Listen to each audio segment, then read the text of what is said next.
Tim Rozon and Sarah Levy return for season number 3 of Surreal Estate on SyFy. Thank you both so much for your time today. Thank you. Thanks for having us. So this season is taking place 3 years after the events of season number 2. I mean, this is pretty exciting, but a lot has probably happened in that time period that we're going to see. Tim, let's go ahead and start with you.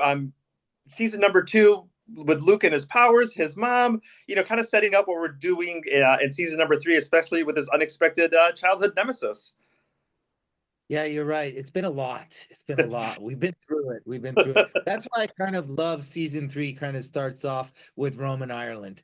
So at least we're not alone. We realized we've tried to do it alone for a couple of seasons. We really can't.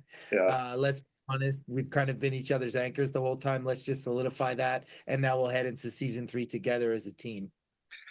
And especially, Sarah, Susan missing in part of season number 2. She returns as a different person. I mean, how's that going to maybe change her story arc of what we're going to see in these new episodes? Well, I think luckily we're through that very challenging, traumatic time that Susan went through with her house, and now it's kind of a new set of challenges of working as with Luke as a part of the Roman Ireland agency, but also dealing with the passing of her mom, which is revealed early on, and what that does is she's so close to her, and then potentially new relationships, maybe potentially new love interests as the season goes on, and challenging just real relationships in her life that she's trying to kind of navigate. So we've moved on from the house, and now we're just in life. Now we're just in life, which is going to be scarier, more scary than the surreal real estate, right? Terrifying. Let's talk a little bit about the homes, because since the season 2 ended, there's been a lot of fan speculation as far as what are the types of homes, what are the types of situations we're going to see. I mean, talk a little bit about maybe some of the messages you get, and just kind of preparing fans for what we're going to see in this 3rd season. Tim, I don't know if you want to go ahead and start. Well, yeah, I mean, the fun thing is, we're dealing with a lot of different homes and new places and problems and properties, which is great because, some of them, the best thing about this show is that some of them are scary, some of them are fun, some of them are heartwarming.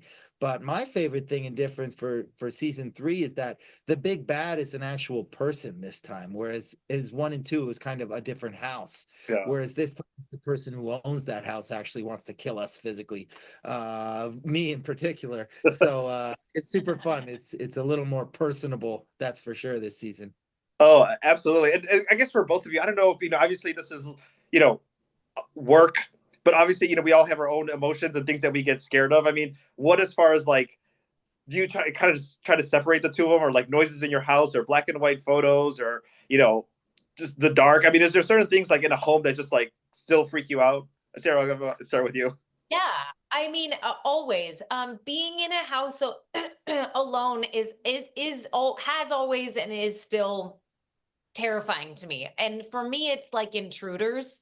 It's not even, things in the house. Is someone hiding in my closet? Is someone under the bed? The classic things. Am I washing my face and going to look up in the mirror and see someone standing behind me? All of those things. But I think that's just because my husband watches a little too much Dateline, and I've just been inundated with murder.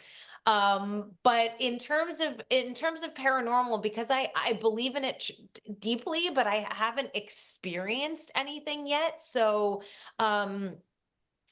creaks and cracks, I kind of I'm able to kind of chalk up to just, the pipes. What about for you, Tim? Well, I'm like Sarah. I personally have never experienced it on my end, but I do believe in it. But I have a new fear unlocked in that I have a toddler who now tells me about sometimes when he has a bad dream. And now when he tells me about, the ghost in the closet, a part of me believes him more than I ever did. And you know what I mean? He's not a liar, my son. He doesn't lie about other stuff. Trust me, he lets you know when your spaghetti sauce is touching the noodle.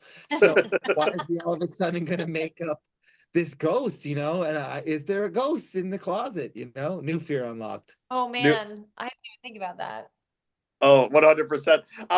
Obviously, the fans have been loving watching both of you, through Schitt's Creek and on this series, as well, too. I mean, what is that like, especially coming back to work on a new series together, and just what, seeing you on screen, kind of warms the hearts of so many fans, because you got them through the pandemic. You're doing some fun stuff now, but just, seeing the two of you together, I think just makes me happy, and I'm sure makes a ton of other people, happy. And I'm sure you get those messages at conventions, or on social media as well too.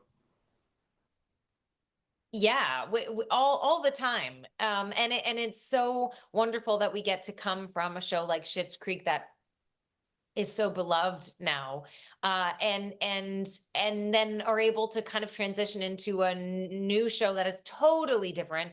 Our Yeah. characters are totally different, a totally different relationship. It makes things really interesting and fun as well. Tim has said in the past that our characters didn't really say much. I mean, we didn't have a ton to say. We were quieter in Schitt's Creek, and now all we do is talk. So it's a rude awakening in terms of volume of lines. Same thing for you, Tim. Yeah, I mean, and I would also add, like, just, I feel the same as the fans, just to come back and be able to get to work with Sarah again. I mean, what a blessing. How great is that, to have a co-star that you really love and a person that you really just like hanging out with. Yeah. I mean, like, what a great set. My biggest thing that kind of makes me the proudest is that I hear from everybody that comes to our set just what a great time they have on our set. And Totally. nothing makes me feel better, from other actors and crew. Yes. And sometimes I can just watch Sarah talking to the crew or new castmates, and just the way she talks and engages with everybody. It makes me happy and proud to be working with someone who cares about everybody so much. We're really lucky. Well, we are lucky too, because we're getting those new episodes coming up on April 3rd on SyFy. And of course, if you have not caught the first two seasons, catch them now on Hulu. Sarah, Tim, thank you both so much for your time today. Thank you. Thank you so much. Thank you.